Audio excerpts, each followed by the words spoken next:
Perfecto. Bueno, arrancamos. Vamos. Hola, mi nombre es Liz Henry. Soy actualmente candidato de MBA en la Universidad de Buenos Aires. He vivido acá en Buenos Aires por 5 años y soy graduada de Economía de Simmons University en Boston. Estoy acá con mi tutor de thesis, Avi, quien podría resumir un poco lo que hace y por qué estamos acá hoy. Bueno, primero muchísimas gracias por hacer esta presentación juntos, porque para mí es un honor, ya que sos una candidata de MBA de primerísimo nivel, que me honra que me hayas elegido para que te ayude con tu tesis. Bueno, mi nombre es Alberto Levi. Mi trabajo es ayudar a las empresas a implementar sus estrategias, no a formularlas, sino más que nada a implementarlas. En general no hace falta ayudar a formular porque ya más o menos la tienen diseñada. Eso es en el trabajo profesional.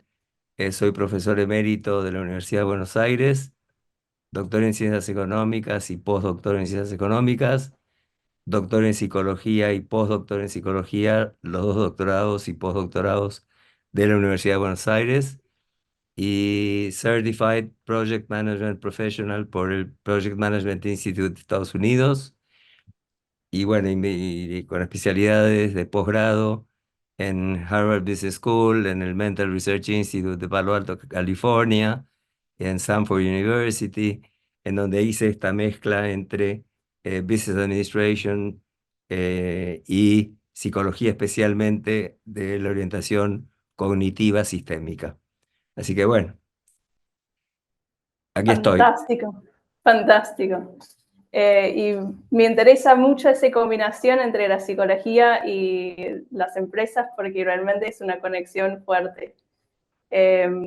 Ahí hablando de eso, quiero hablar un poco sobre la estrategia, que es un tema bastante polémica, con muchas definiciones, así que me gustaría saber un poco qué es la estrategia.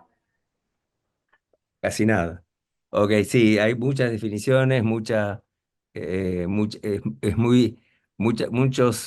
diferentes significados que diferentes autores y profesionales le dan a la estrategia, especialmente a la estrategia empresarial. Fundamentalmente para nuestro grupo, el equipo nuestro, tanto profesional en las empresas como en la cátedra, que más o menos es el mismo, estrategia es el conjunto de decisiones no algoritmizables, no estructurables, no programables, porque siempre hay variables o que no se saben que van a participar, o no se saben los valores, o no se saben las interacciones. O sea, conjuntos de decisiones no programables o estructurables o algoritmizables sobre qué decide hacer la empresa para crear valor, a qué inversiones decide la empresa, qué inversiones de recursos, tanto tangibles o intangibles, la empresa decide invertir para crear valor, fundamentalmente en dos decisiones madre, que son las dos decisiones fundamentales, que son la estrategia de portafolio, o sea, en qué negocios está la compañía, que quien sabe es la decisión madre, la corporate strategy, y la estrategia por unidad de negocios, o sea, la business strategy. Una, por supuesto, que influye en la otra, porque en la medida que definís las inversiones en la estrategia de portafolio, impactás a cada elemento del portafolio, a cada negocio, y el resultado de todo el portafolio es un resultado sistémico, sinérgico, combinado, holístico de los resultados en conjunto de cada uno de los negocios en los que está la compañía. Pero esto es para lograr una finalidad última, que si querés te cuento el concepto de finalidad última que está por encima Sí. de la estrategia. Sí, me gustaría entender un poco más sobre la finalidad última y cómo se diferencia de los objetivos estratégicos. Ok, bueno, perfecto. El concepto de finalidad última es el propósito, el sentido de la empresa. Es decir, eh, por ejemplo, el más elemental sería crear valor económico. Fíjate que una empresa no sería empresa si no estuviera buscando crear valor económico. O sea, es lo que se llama una restricción ontológica, es una razón de ser empresa. Lo que Vale. pasa es que eso quedó demasiado antiguo, ya en el sentido no solamente conceptual, sino también práctico, ya que las empresas comprendieron que no puede ser solamente una búsqueda de lo económico, sino que primero se agregó el concepto de responsabilidad social empresarial. Y entonces se expandió la creación de valor económico como finalidad última a creación de valor económico, social y ambiental. Nosotros haciendo un trabajo muy importante para ANCAP, que es la compañía de petróleo eh, uruguaya, como si fuera la Ecopetrol de Colombia o la YPF de Argentina, eh, gracias a el maravilloso liderazgo de Alejandro Stefanisic, que es el presidente, que me invitó a colaborar en la transformación eh, que están haciendo para pasar de combustibles fósiles a aire, sol y agua. Descubrimos que ellos incorporan un eje más en la creación de valor, que es gobernanza. Entonces ya tenemos cuatro: creación de valor económico, social, ambiental, de gobernanza. Pero además nosotros nos dimos cuenta, esto fue trabajando más con Arcor, en la época que Marcelo Ciano eh, y yo trabajábamos bastante seguido en temas en Arcor. Nos dimos cuenta que, por ejemplo, Arcor es una persona jurídica, por lo tanto tiene obligaciones públicas, pero que nosotros llamamos cívicas. Entonces, económico, social, ambiental, gobernanza, cívico. Pero nos dimos cuenta también en Arcor que faltaba algo más que ellos nombraban, que es el eje de lo ético.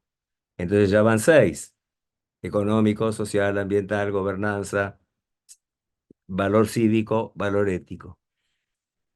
Y trabajando con líderes súper top en cuanto a su emocionalidad puesta en su liderazgo en empresas de primer nivel, como Paulo Echeverry, por ejemplo, de Siegfried, que es del grupo Remers en América Latina, especialmente en Colombia, Centroamérica, Caribe, Venezuela.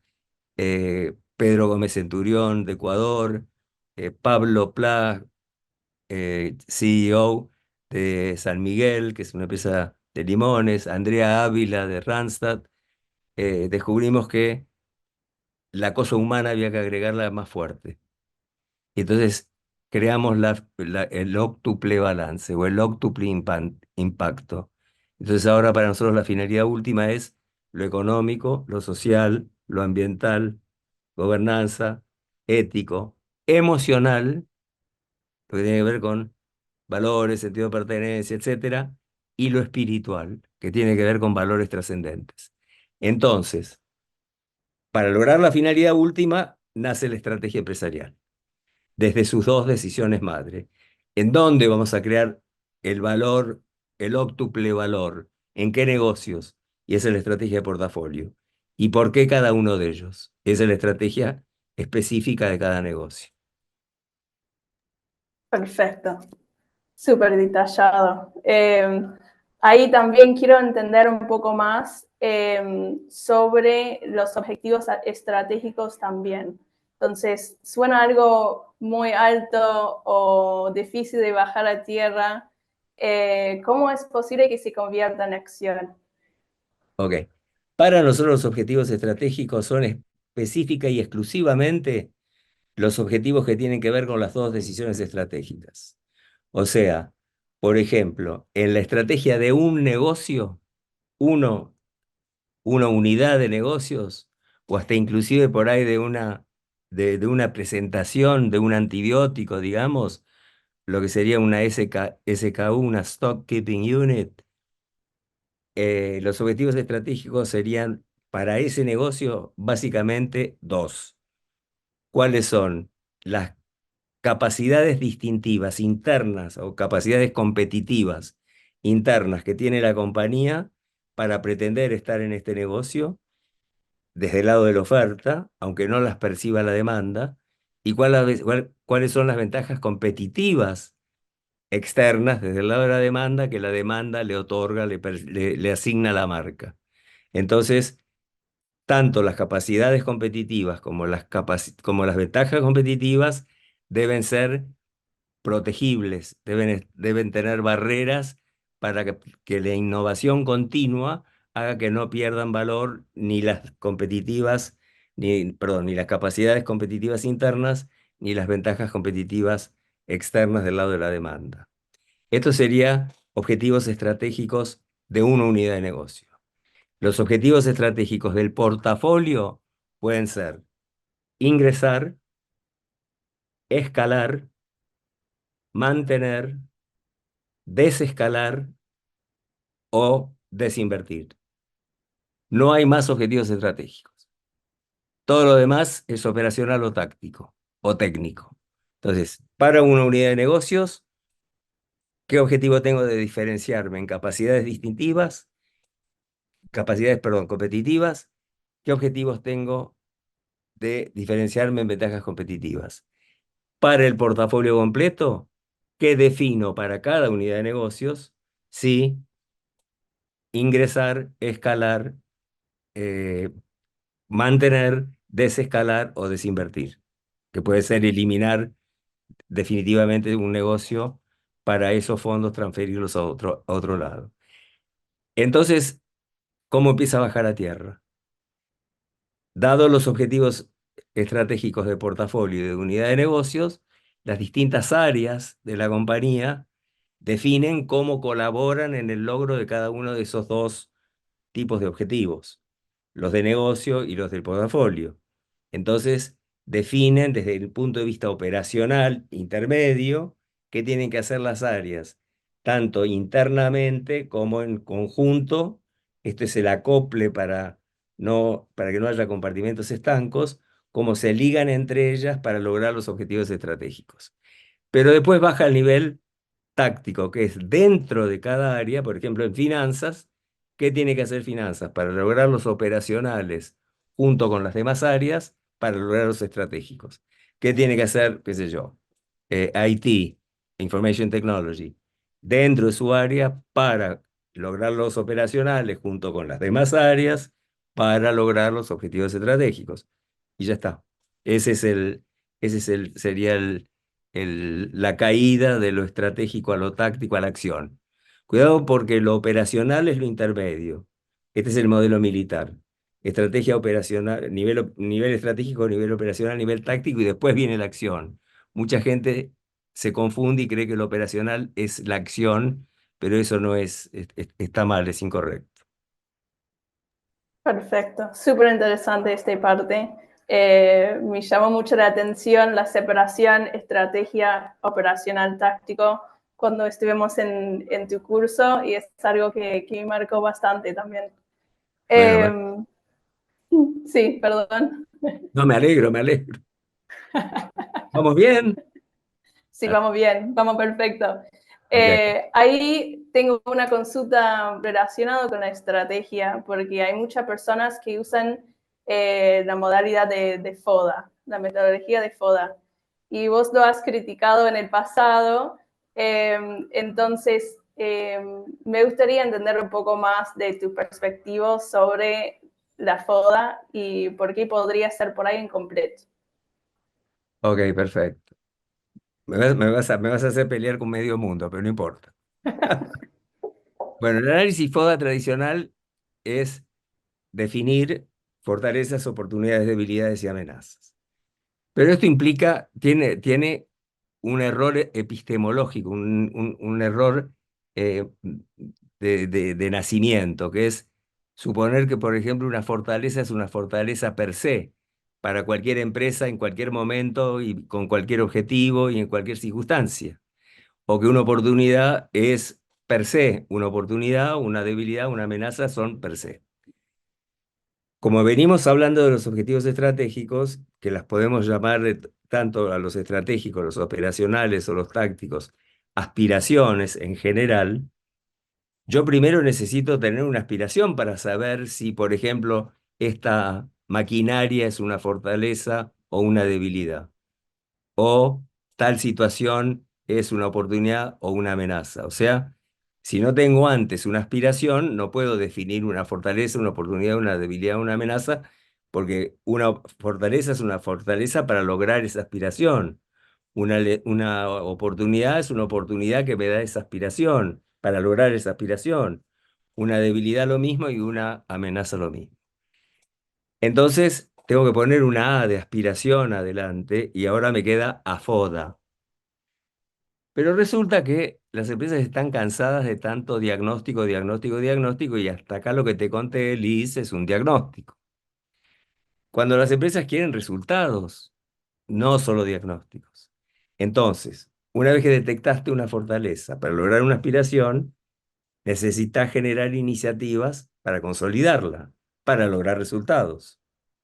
Una vez que detectas una oportunidad para lograr una aspiración, necesitas iniciativas para aprovecharla, para lograr resultados. O sea, consolidar una fortaleza, aprovechar una oportunidad.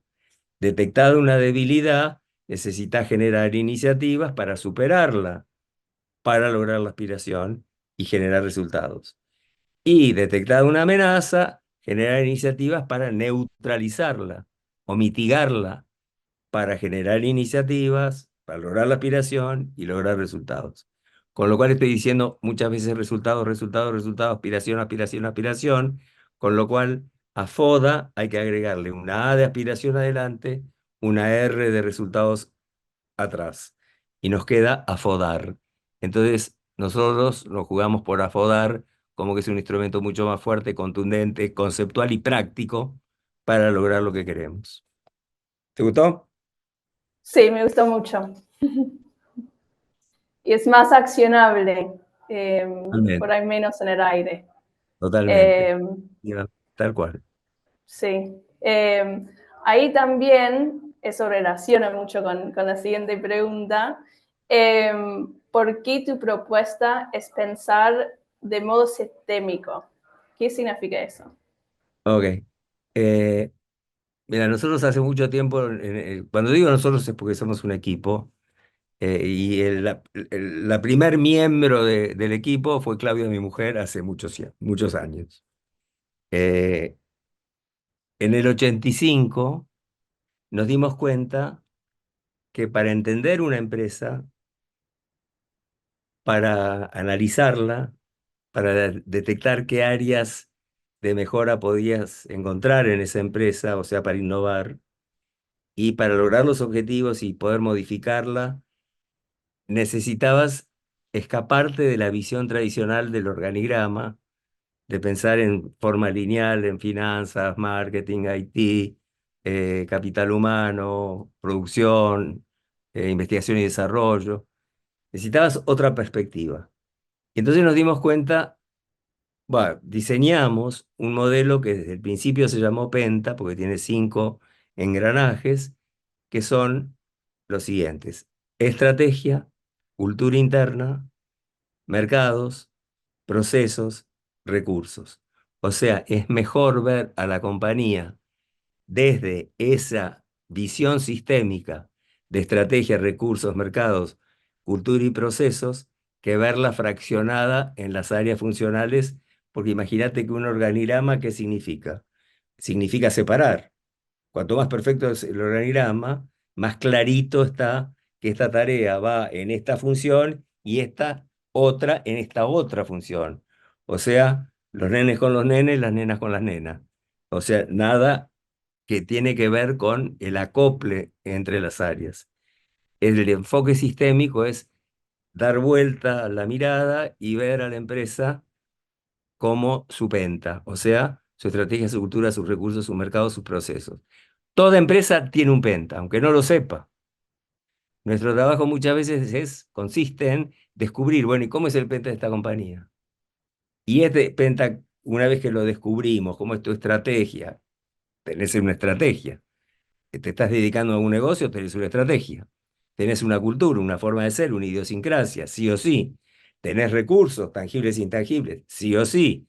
Estás operando en mercados, sí o sí. Y tenés procesos con los que trabajás todos los días.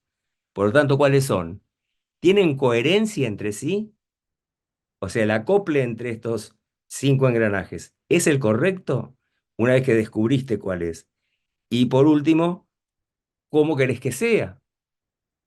Para nosotros es el concepto de visión. O sea, ¿qué penta deseado tenés en el futuro? Entonces, cuando hablamos de visión, que seguramente es algo que te debe interesar, es definir, bueno, cómo quiero que sea mi penta en el mediano, largo y larguísimo plazo, si es que puedo imaginármelo. Mi estrategia, mi cultura, mis recursos, mis procesos, mis mercados. ¿Me expliqué? Sí, fantástico, fantástico. Ahí conectada un poco con eso, porque una porción clave de la visión, seguramente lo podés imaginar, es la cultura organizacional. Y sé que hablas mucho de la cultura organizacional, juega un rol clave en toda la estrategia. Así que, bueno, yo te dejo explicar un poco de qué es la cultura organizacional. Ok. A ver cómo te lo cuento lo más sintético y concreto posible. Porque para esto, acá te habrás dado cuenta que hay mucho violín, Sí, sí, sí. mandolina, cuando es un tema extremadamente importante que no nos podemos dar el lujo de abordar superficialmente.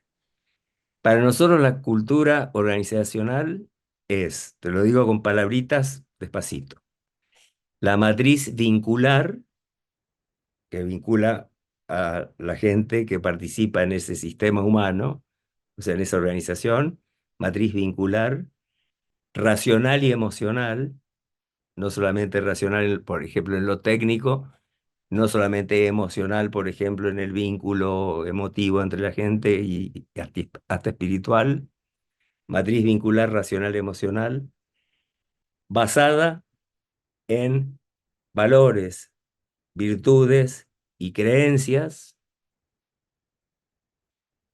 a través de promesas y pedidos y promesas mutuos orientados a lograr una interpretación común del adentro y del afuera, una identidad compartida, un somos, un nosotros, que le dé intensidad direccional a esa organización para lograr su estrategia. Te lo repito, todo el lío ese. Es la matriz vincular emocional y racional basada en pedidos y promesas, ahí te lo dije al revés, de virtudes, valores, creencias, para lograr una identidad compartida, una interpretación común y una intensidad direccional que haga implementable la estrategia. Fantástico. Y me imagino que esa intensidad direccional es sumamente importante a la implementación de la estrategia. ¿Querés comentar un Esto, poco sobre eso? mira, este tema es un tema clave. La intensidad direccional es un tema absolutamente clave que tiene que ver con palabritas como por ejemplo readiness, que no tienen traducción. Así como accountability, no sé cómo traducirlo, rendir cuentas. Readiness es estar listo que no se entiende bien. Entonces, la decimos en inglés, buenas noches. La intensidad direccional tiene que ver primero con el readiness, estar siempre preparado. Tiene que ver con el momentum, otra palabrita que viene de la física, que eso será latín, pero no sé cómo se traduce en castellano. Y tiene que ver con organicidad. O sea, vos fíjate, readiness, momentum y organicidad, que es una palabra que parece que no existiera, pero sí existe. Y tiene que ver con organismo. O sea, así como el organigrama es la partición en áreas funcionales verticales para que haya orden, hace falta un complemento de la organización que nosotros llamamos organicidad, que es cómo hacer un all together. O sea, putting it all together, hacer que todo esto esté todo junto de forma tal de que seamos uno. Si bien tenemos tareas diferentes, lo que nos une es el logro del propósito a través de las decisiones estratégicas, estemos donde estemos, en la posición que estemos, en la función que estemos, rompiendo compartimentos estancos, muros que separan las áreas verticales, losas que separan los niveles decisionales, romper el síndrome palomar, o sea, esto no tiene nada que ver conmigo, ese es tu trabajo, eso es finanzas, yo soy manufactura, con lo cual esto es crítico, o sea, en el proceso de trabajo de la cultura necesitas readiness, momentum y organicidad. Nosotros para hacer para que se quede como una sigla, lo llamamos MORE. Momentum, organicidad, readiness. MORE, porque te suena a más. Sí, me encanta. Y para mí hay muchas organizaciones que por ahí, por faltar organicidad, no son realmente organizaciones, ¿no? Se terminan en tantos conflictos internos que tiende gravemente a que no se implemente la estrategia, que no se logren los objetivos, y eso te aseguro que es una patología muy, pero muy grave. La no implementabilidad es un dolor gravísimo en muchas organizaciones y esas son las que nos convocan. Totalmente. Y ahí también voy a levantar un tema relacionado con la organización, que es otro factor que podríamos decir que es bastante importante, que también es altamente discutido. Así que seguramente será interesante A ver, saber un poco más tu opinión sobre el tema del liderazgo. uy, Eh, vos querés que me fusilen, vos querés que me fusilen, ¿no? Bueno, mira, no se va a ver, pero acá atrás mío, ahí hay un librito que escribimos con María Florencia Terreno hace un tiempo, allá, que se llama El mito del liderazgo, en el que decimos, bueno, esto es para hacer un programa, un programa, un video completo, pero acá decimos, cuidado con los flautistas de Hamelin, cuidado con los filibusteros que venden eh, BS, para no decir malas palabras, o sea, bullshit, este, que nosotros lo hemos transformado en leadership.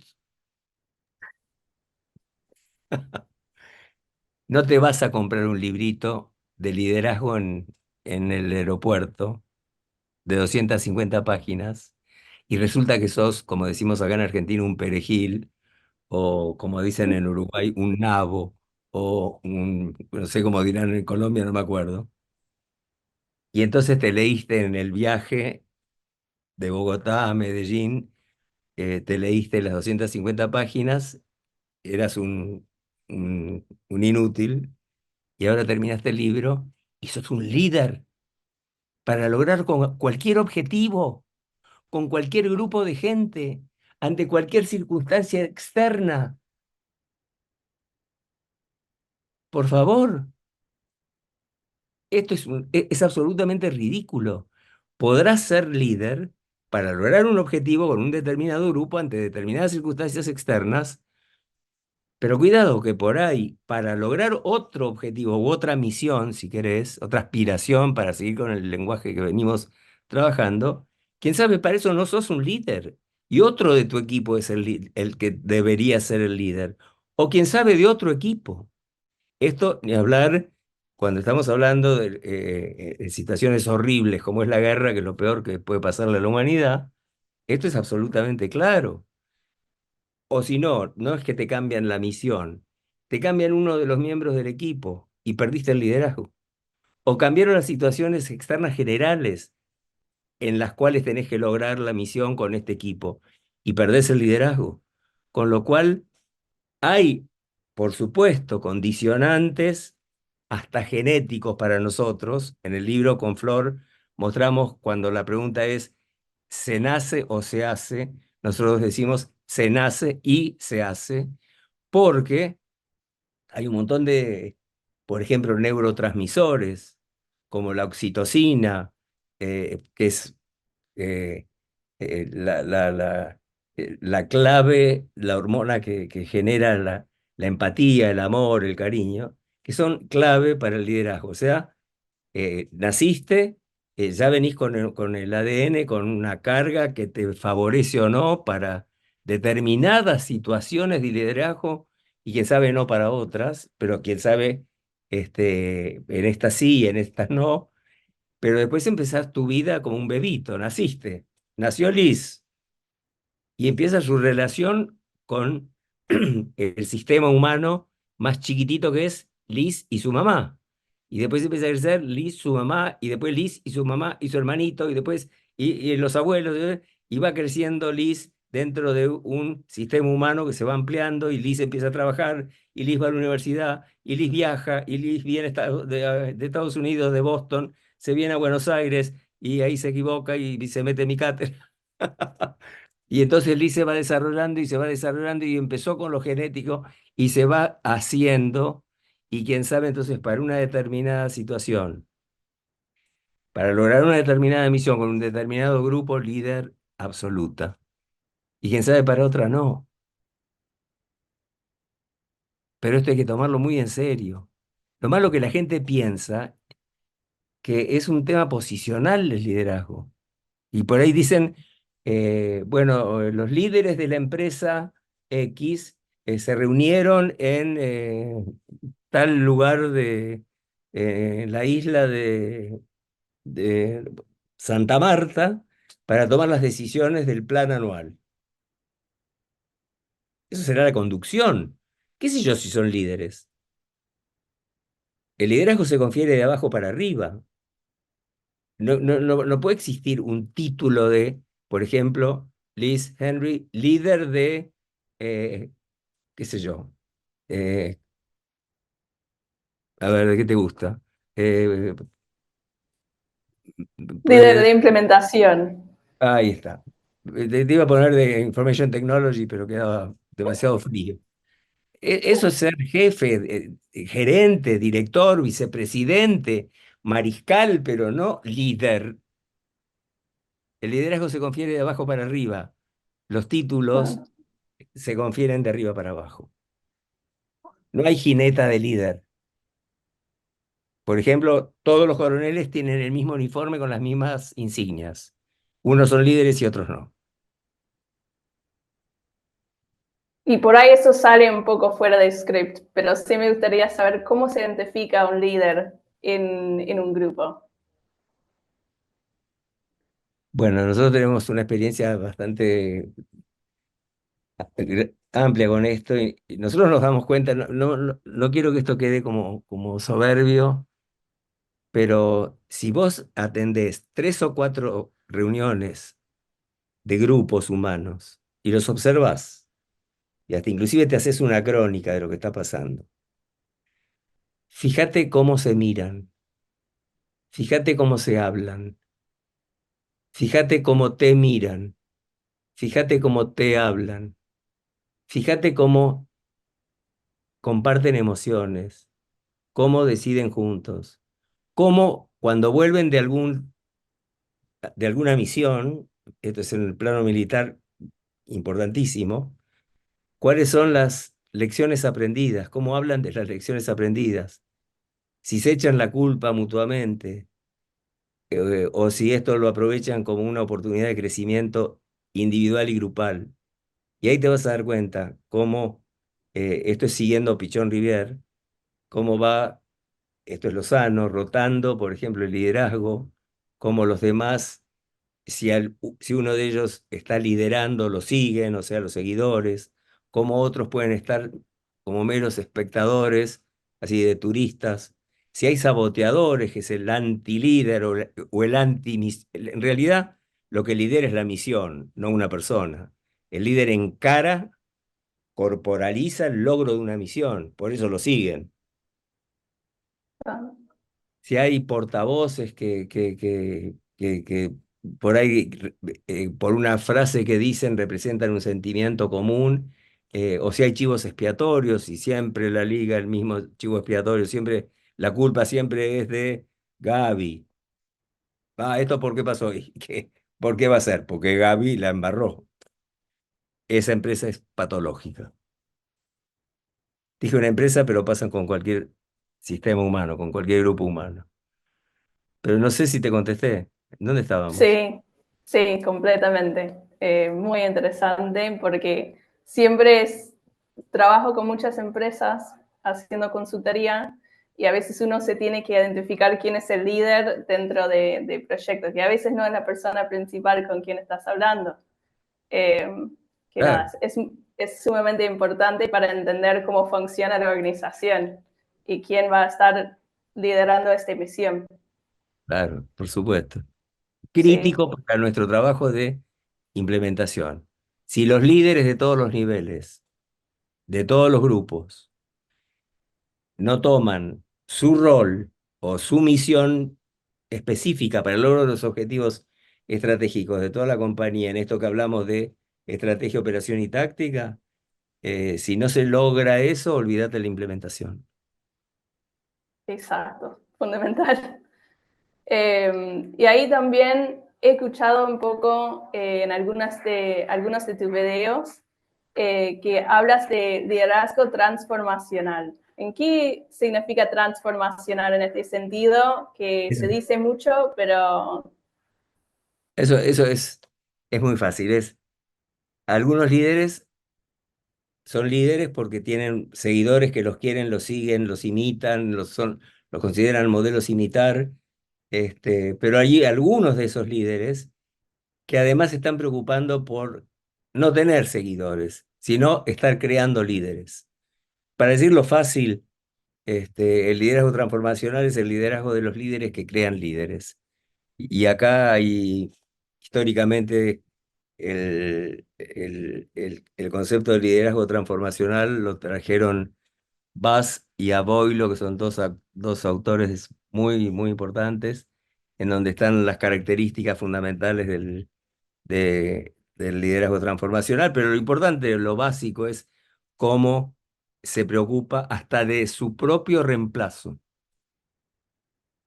Cuidado. O sea, líderes que están generando líderes sabiendo que uno de esos líderes lo van a reemplazar.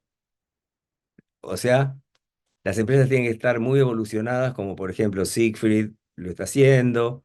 En general, todas las empresas que te nombré, Siegfried en Colombia, en Venezuela, en Centroamérica, en Caribe, este, Randstad, especialmente las áreas de Andrea Ávila, que es Argentina, Chile, Uruguay, ni hablar, por ejemplo, Pablo Pla en San Miguel, bueno, Paulo Echeverri, Siegfried, Pedro Gómez Centurión, que fue uno de los eh, super líderes que conocí, que trabajé 8 años con él en Ecuador en varios proyectos. Ese era un generador de líderes, era una máquina de producir líderes, una máquina de producir líderes.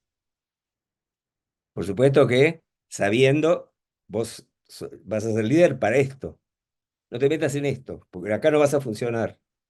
Esto es el dolor del liderazgo, la capacidad de decirle a Carlitos, acá no vas a andar, pero vení, te voy a desarrollar para acá, y acá sí vas a andar. Eso era Pedro Gómez Centurión.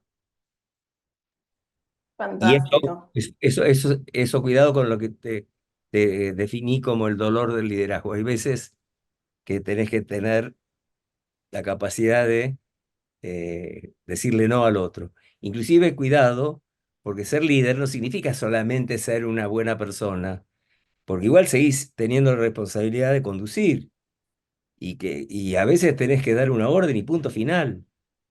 No, no, liderazgo es mucho de explicar y escucha activa y no solamente, y conversaciones poderosas. A veces no hay tiempo, pero tenés que tener muchas conversaciones poderosas, mucha escucha activa, mucha apreciatividad para que cuando llegue un momento en que no se puede, porque no hay tiempo, porque hay peligro, otra vez el fantasma de la guerra, y tenés que dar una orden y se tiene que cumplir y punto final.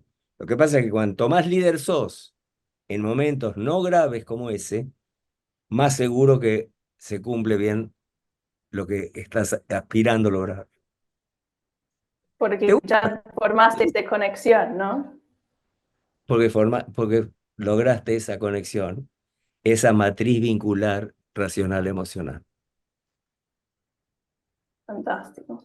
¿Te gusta? Súper importante, sí.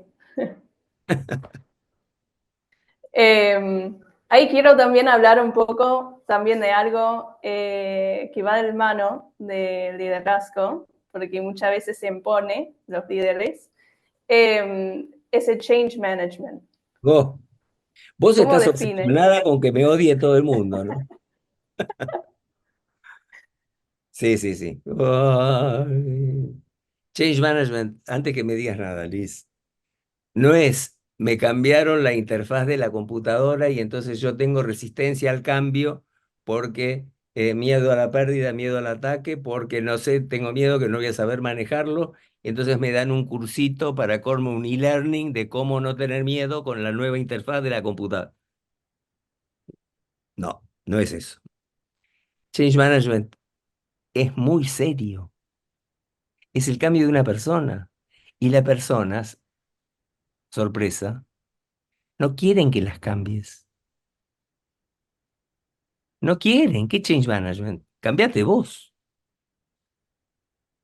O sea, primero que todo, que change management es un esfuerzo supremo de explicar y explicar y explicar y conversaciones poderosas para entender, pero además no cosas triviales. No es change management por ahí explicar por qué vas a cambiar el layout de la fábrica, de la planta. Vamos a poner las envasadoras acá, las mezcladoras acá, el spray dryer acá. Eh, no es eso. Estás hablando de la gente, individual y grupalmente. Individualmente es un desafío feroz hacer ese cambio de paradigma, porque change management, en definitiva, es cambio de paradigma en el nivel, imagínate en una persona. Por lo pronto, imagínate 5 niveles de aprendizaje diferentes de un nuevo paradigma. Aprender, suponiendo que estés en 0. Incorporar una ley, un conocimiento, una fórmula, lo que fuera, un lenguaje, un idioma. Aprender a aprender. Por ejemplo, ahora tenemos que aprender sobre inteligencia artificial. ¿Cómo aprendo inteligencia artificial? ¿Cómo se aprende para saber inteligencia artificial? Aprender a desaprender cuando ya no sirve más lo que las leyes que tenés en tus memorias, y digo en plural, pero no importa por qué, y tenés que cambiarlo porque no funciona más. Pasó. Preguntarle a Blockbuster qué le pasó con Netflix. Y ahora preguntarle a Netflix qué le va a pasar con todos los que vienen de competencia y ya están. Aprender, aprender, aprender, aprender a desaprender, a reaprender, aprender a reaprender. Cuarto, aprender, aprender a aprender, aprender a desaprender, aprender a reaprender lo nuevo y aprender nuevas formas de aprender. Por ejemplo, cómo aprender con ChatGPT. Cómo aprender bueno, hace unos años, ¿quién sabía aprender por e-learning? Te volvía loco. Yo, por ejemplo, vivo estudiando, tengo que vivir estudiando porque yo quedo obsoleto en 3 meses. Ahora volví de Estados Unidos, yo me traigo una valija de libros. Claudia me quiere matar, pero no te digo una valija, pero 30 libros me traje, nuevos. Si yo no estoy así continuamente, en 3 meses yo estoy obsoleto. Y no puedo dar el lujo de entrar, por ejemplo, en ninguna de las empresas que te nombré, eh, y que alguien diga, che, vamos a hablar de Internet of Things, y no tengo la más remota idea de qué se trata. Te digo alguna cosa elemental que sabe todo el mundo. O vamos a hablar de la nueva, del nuevo esquema sobre tal visión de la, la psicología cognitiva. Acordate que yo tengo la mezcla esa, que tengo que no solamente ver las cosas de management y de business administration, sino también lo de psicología, mezclar. Y Claro. de repente, escúchame, mirá esto que me traje ahora. Quédate ahí, no te vayas. Mirá el librito, mirá esta bestia. Mirá cómo se llama. Cognition and strategy. Es lo mío. O sea que si yo no iba ahora, hace 2 meses, a Filadelfia y no estaba en el bookstore de Penn, de la Universidad de Pensilvania, no descubría esto, porque esto no lo encontraba en internet. Claro. Yo no puedo ni siquiera confiar que va a estar lo que yo busco. Pero no te puedo contar las cosas que traje. Este es uno.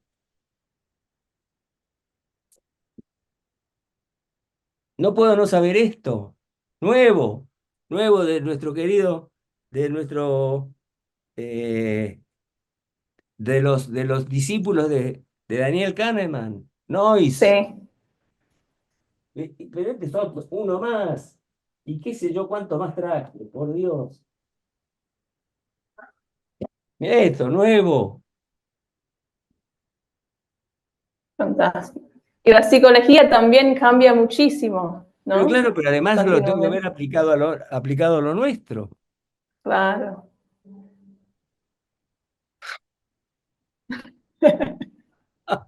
Pero me encanta. Sí, eso iba a decir. No sé, sé que te gusta aprender, así que lo disfrutas de todos modos. Hay una frase de Simón Pérez que es, si querés ser joven, el peso específico de tus sueños y de tus proyectos tiene que ser mayor que el peso específico de tus logros. Para seguir siendo joven, el peso específico de tus sueños y tus proyectos tiene que ser mayor que el peso específico de tus logros. Si no, Matusalem.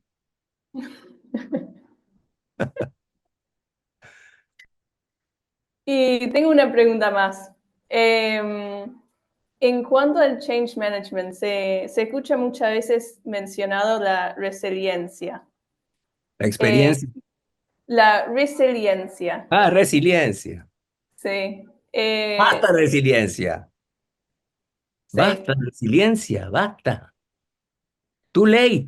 Espera, resiliencia, perfecto en psicología. Sufriste un trauma, te tenés que recuperar, un duelo, Dios no lo permita, te recuperás todo lo posible y volvés a ser. O en metalúrgica, como un metal aguanta un shock, un golpe, un cambio, una temperatura, de lo que fuera, y vuelve a ser. Pero en sistemas humanos o en personas, en empresas especialmente, resiliencia significa volver a ser como eras antes. Es lo mismo que adaptación. ¿Qué que adaptación? Tenés que hablar de anticipación y no podés pensar en resiliencia como volver a ser. Tenés que pensar en una palabrita que inventamos nosotros que es prosiliencia, o sea, la proactividad de ser distinto antes de que sea tarde. Cada vez es tarde más temprano. Cambia antes de que tengas que cambiar. Prosiliencia es cambiar porque cambió. Resiliencia. Y volver a ser como era antes. Y lo más probable es que no puedas. Prosiliencia es cambiar antes de que tengas que cambiar. porque cada vez es tarde más temprano. Entonces, en las organizaciones humanas, especialmente en las empresas, la resiliencia no sirve, es volver a ser. ¿Estás de acuerdo? Sí, completamente. También por ahí las empresas usan la resiliencia como una excusa, ¿no? Para no cambiar. Eh, Todo sea para no cambiar. Eso se lo sabemos. Nadie quiere que lo cambies para colmo. Cambia Sí. vos. Y ahí tengo un pequeño desvío, pero tiene que ver un poco con lo que estamos hablando, que lo mencionaste un poco antes, el visión. ¿Qué es la futuridad? Ah, Lo voy a pero decir. bueno, es la concepción de cómo incorporás el mañana en el hoy. O sea, pensá que las empresas no son, no estás, nuestro trabajo no es el ser, es el devenir. Por lo tanto, tenés que incorporar la dimensión tiempo. No es lo sincrónico, sino que es lo diacrónico también. O sea, es el hoy y es el camino. Y entonces, la futuridad, o sea, la incorporación del concepto de futuridad, tiene dos caminos posibles. O extrapolar el pasado en función de la experiencia, o sea, lo que viviste, hacer Intelligence Analytics, analítica de todos los datos que tenés, y por ahí extrapolar este, y decir, bueno, si esto se comportó así, mañana se va a comportar de tal otra forma. Quién sabe, no es una función lineal, puede ser una función exponencial o de cualquier tipo. Pero la otra forma es traer el futuro al hoy, no el ayer al futuro, sino traer el futuro al hoy, que es prospectiva, no proyectiva. O sea, esto sería, eh, ¿cómo haces para imaginarte escenarios en los que vas a tener que actuar, posibles y posibles, verosímiles, aunque sean pocos probables, en los que tengas que poder manejarte para lograr tus aspiraciones. Siempre para lograr tus aspiraciones, especialmente la finalidad última. Si no, sos una hoja en la tormenta. Claro, completamente. Ahí lo que sí me surge a la mente, porque vivimos en un mundo tan poco predecible y cambiante, ¿cómo se puede planificar el futuro en ese tipo de contexto? Claro que no estás planificando el futuro. Estás planificándote a vos ante los futuros que vos creés que puedan pasar. Lo que pasa es que acá hay una cosa que se llama la ley de Ashby, que es lo siguiente. En tanto y en cuanto vos te puedas imaginar 15 futuros diferentes, vos tenés que tener la capacidad interna de ser de 15 maneras diferentes. O sea, esto se llama variedad requerida. Dada la variedad posible de escenarios en el futuro, como no podés ni siquiera calcular las probabilidades de que cuál se va a dar, imagínate prepandemia, ¿qué nos íbamos a imaginar que se iba a producir semejante desastre en la humanidad? Claro, Recién me acordé del 7 de octubre, pero mejor ese tema no lo toque. Entonces, si te imaginás 15 escenarios futuros posibles, por lo menos tenés que tener 15 maneras de ser distintas en donde pueda ser viable para lograr tus aspiraciones y tu finalidad última, se dé el que se dé. Pero para eso necesitas una tremenda capacidad de maniobra, de plasticidad. ¿En qué? En tu estrategia, en tu cultura, en tus recursos, tus mercados, tus procesos. A través de un muy fuerte more. Fuerte more, para que no parezca temor. Fuerte more. Momentum, organicidad, readiness. ¿Te gusta? fantástico. Sí, me gusta mucho. Me parece fantástico todo lo que hemos resumido hoy, Avi, súper interesante. Y vos sabés que siempre en tu curso estos conceptos realmente me interesaban, así que me alegro que lo podemos compartir con nuestras redes. Bueno, fantástico. Muchas gracias de vuelta y bueno, estamos siempre hablando. Chao. Chao, nos vemos. Gracias.